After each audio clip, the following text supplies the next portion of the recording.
Peekaboo. Hi, my name is Rusty, and welcome back to Scream with Me. This is where I talk about my favorite horror movies. My channel, I do horror movies and music reviews, heavy metal reviews. So, we are going to now that I spent all of my time earlier talking about Zack Snyder's Justice League, we're going to get back to some scary shit. So, we are going to talk about a little movie called The Tortured from the producers of Saw, and it shows. So, The Tortured was released in 2010. It stars Erika Christensen and me Dead Rising baby, Jesse Metcalfe, yeah. So, yeah, now this movie was created by the producers of Saw, like it says on the cover. And it's the story of Jesse and Erika. They play a couple. They're a nice, normal, little white bread couple, and they have a baby boy. They have a son, whom, while the dad is sort of a stay at home dad, the mom is a doctor who goes off to work. While she's at work, the kid, who's about eight, the baby, he's about eight now, 8 or 9, and he is kidnapped out of the front yard right in front of his dad, who is looking out the kitchen window and sees his son snatched. And he tries to chase the guy down the road. And of course, it doesn't work. The guy gets away. Jesse's freaking out. He calls the police, blah, blah, blah. They're looking. A little while later, they actually find the guy and they find his son dead. So the kid was murdered by this guy, beaten to death. And let me tell you, the scenes at the guy's house in the flashbacks where he is attacking the child is pretty difficult. This dude is some Buffalo Bill type crazy. And yeah, it's pretty creepy. It was pretty intense. So they catch the guy, and he does get convicted, plays crazy, of course. And instead of getting the death penalty or anything like that, like our justice system does, he gives he gets off for some like 25 years to life, some treatment, blah blah blah. We're going to put him away for a while, which still, of course, leaves the possibility of parole after 25 years, which ain't going to happen if it was my kid. I love vengeance movies too much for that. But so the parents, of course, they're so. What's interesting about this movie is that the parents really are sweethearts. They really are nice. They really, and I guess it shows what grief can do to you, because this woman, she is not satisfied. She's not happy, and neither is he. They're both very upset about what has happened. That this guy has just got this sentence that he got. So she actually decides and says it right out loud. Like, "Oh, I want to get him. I want to get him. We have to come up with a way for me to get him." And Jesse is actually the calmer of the couple. And he's, of course, devastated and all, but he's actually the calmer of the couple. And he's like, we have to accept things the way they are. Well, as time goes by, as the a week or two goes by, their marriage starts, to go downhill. She finally ends up leaving him, and he starts to commit suicide, which is a pretty sad scene.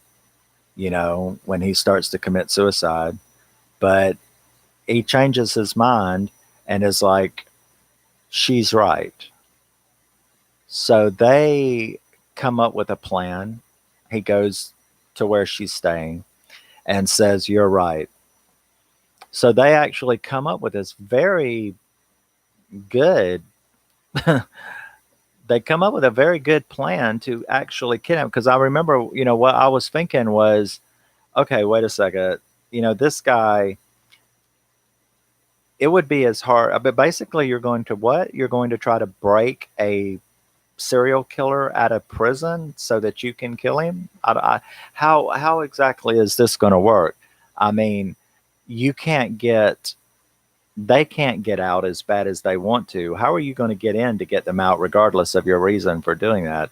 So yeah, it was a pretty interesting the way the plan that they came up with to do this was going to be during a transfer. They were basically going to hijack the transfer van that he was being transferred to a mental asylum or back to a prison, wherever it was.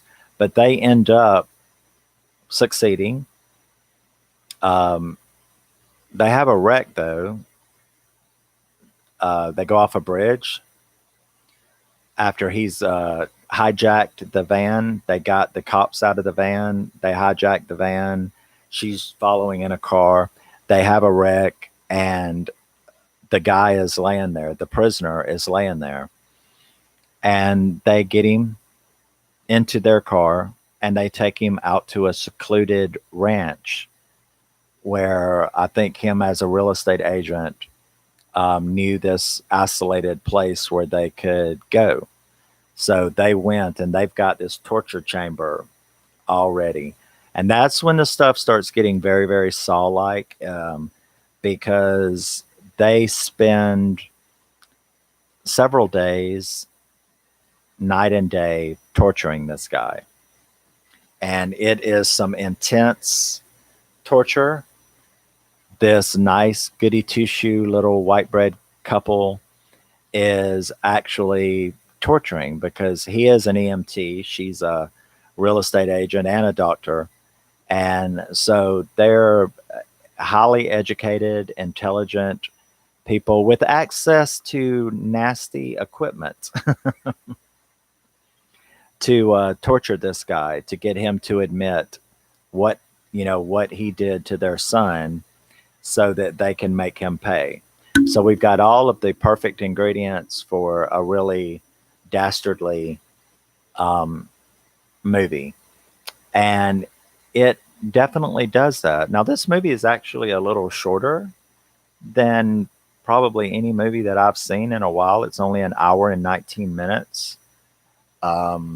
So I was a little concerned with that because I do not like short movies. I don't have Twitter syndrome. But whatever. The movie definitely keeps you deeply interested. The torture scenes are very difficult to watch, but it doesn't come across as torture porn because of the reason that they're doing it. The reason that they're doing it, like any other vengeance movie, um, disconnects your moral compass and allows you to not see it for what it is, because it really is justified. And they spend quite a while torturing this guy. And finally, they are being, I mean, you're talking about an escaped serial killer, yeah? So there's definitely activity in the area. People are looking for this guy. And a neighbor had saw them there at the place. So the jig is up, so to speak. The cops are coming. They have to decide what to do. And during this thing, the guy gets out. The guy actually escapes their torture chamber, and they get out and run looking for him. where they end up finding him out in the barn. I mean, you would think that he would run like into the woods to get away or something. But actually what he did was he went into the barn and they caught him in the barn where he's hung himself. He hangs himself right in front of them. And he's got a note that he had scribbled. And when they read the note, it was along the lines of, I deserved this. If I did what you said that I did, then because at first he was pretending to like not remember anything. They didn't believe that, of course.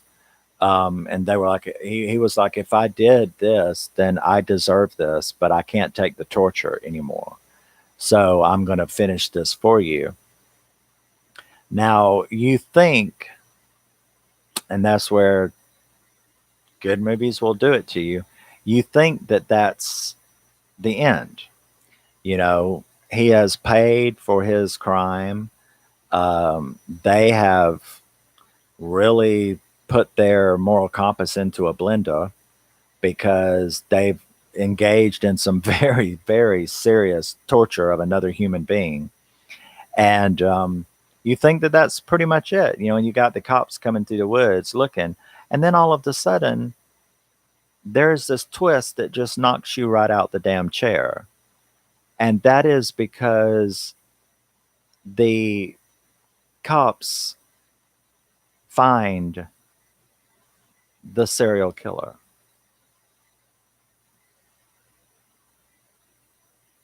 And you're like, wait a second.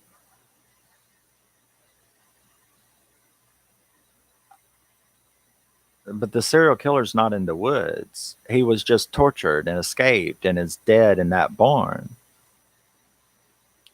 Flashback, twist. There were 2 prisoners in the van. Okay? There were 2 prisoners in the van. They didn't know that. They thought the murderer of their son was in the van, and he was in the van. But there was 2 prisoners in the van. The other was just a guy who happened to be being transported for fucking tax evasion and real estate fraud. He wasn't a killer. He wasn't anything. The guy that they spent torturing in the basement was a fucking white collar real estate fraud guy. He really didn't remember what they were talking about. The only reason that he said, because she didn't believe that he didn't remember, so they were torturing him to say my son's name, say his name out loud. Well, he did say his son's name out loud, which made them go, see, I told you he was faking. Well, yeah, but he said their son out loud because they had said their son's name in front of him several times while they're torturing him. He can hear them. He can hear them upstairs. He can hear them over there on the thing. So he heard the name. He was just a real estate fraudster. The serial killer was running through the woods the whole time. While they were over there, the guy that was slung out of the van that they found that they thought was him, while they were getting him up off the ground and getting him to the real guy got out of the van and they showed him in this flashback and took off into the woods. So they had spent this time torturing a guy they thought had murdered their kid. And now it turns out that it wasn't. So you are kind of like left going, that was fucked up. And what are you going to do about it now? So the movie basically ends with them, with them driving off. Now they don't know this. You know this as the viewer. You have seen it because the movie just showed you the cops, get the serial killer um, on the other side of the block, on the other side of a couple miles away in the woods. Um, they don't know this yet. So they consider it job done. They buried the guy, they have his note, and they buried the guy. So you see them pulling out and heading down the road to deal with the consequences of what they've done, which is murdered, tortured, and murdered the murderer of their son. That's still what's in their mind as they are pulling off and going down the road. You, however, as the viewer, know differently. You know, because the movie just showed you what really happened a few miles away, you know what they are going to find out. When they get back to town, on the radio, on the TV, or something, you know that when they get back home to settle in and deal with, and you have to think about how would you feel? You know, you have been reduced to doing this, and I would feel very justified. I definitely could see myself in their position. Um, so yeah. So as any movie, putting yourself into that position is part of the fun of watching a movie. So, as they're driving off, you know what's coming. And you have to kind of think about, well, I know what I'm going to deal with on the way home. Granted, I didn't murder him, but I was going to murder him. And I just spent 3 days doing worse torture than I saw in Saw, the original Saw. Um, so he did go out there and hang himself. So, I mean, at least I can say I didn't murder him, but I did torture him. So you're going to deal with all of those issues as you ride home. But you, as the viewer, also know they got another big issue coming, a really big issue. And that is on the radio home or when they get home, like I said earlier, when they get to the house, turn on the TV, whatever is going to happen, they are going to find out on the local news that this real estate agent was killed, has as still missing. I mean, they won't say he's killed because you only know that, but um, the newscast is going to be something like this serial killer was recaptured, but the guy he was traveling, being transported with, the real estate agent guy, he is not been recaptured. So they're going to find out when they get back home, basically, that they tortured an innocent man, not innocent in that he wasn't a criminal, but innocent in that he wasn't a murderer, he wasn't violent, and he had not killed their son. So you know that that's coming for them, and you tried to then put yourself in that position. You're going to have to deal with all of this on the way home. Um, and now when you get home, you know that you're going to find out something. How are you going to deal with that? I mean, you've just taken the time to deal with the fact that you have just committed some very serious acts of sadistic torture. And when you get home, you're going to find out that you've done it to the wrong guy. So I felt very sorry for them because I knew they were driving away and driving down the road, dealing with the consequences of what they had done. And I felt even more sorry for them because I knew when they got home, they're fixing to get some really, really bad news. And what in the hell are they going to think about what they did when they find out that it was to the wrong guy and to an innocent person who had not done what they did? And they're going to be full circle. They've committed all of these acts, did all the stuff that they did, and it's still full circle. The guy's still going to be in prison, still going to have a chance for parole. Of course, now, though, he's going to get a serious escape attempt charge, so might be a little more. But still, it comes full circle. They didn't solve a goddamn thing. And at least if they had killed the right guy, maybe they could move on with their lives. But now they not only do they have to deal with the exact same situation they was in to begin with, this guy not getting a good sentence and them not being, I'm sorry, satisfied with the sentence. Now they're going to have to deal with the fact that they just spent a week brutally torturing an innocent person to the point where he then believed he was a child murderer and committed suicide in penance. Mm. Wonderful movie. Erika Christensen, Jesse Metcalfe.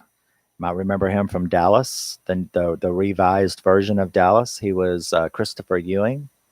He was also in the Dead Rising movies, Watchtower and Endgame, which I fucking adore. I've also got another movie of his right here I need to watch. But The Tortured, from the producers of Saw, so you can imagine what those torture scenes were like. Yeah, it was not pretty, that's for sure. So The Tortured, Erika Christensen, Jesse Metcalfe. I love it. Took me a little bit to get a hold of this. This is a Canadian release. Um, it's one of those movies, you know me and my indie films, my hunting down hard to find movies.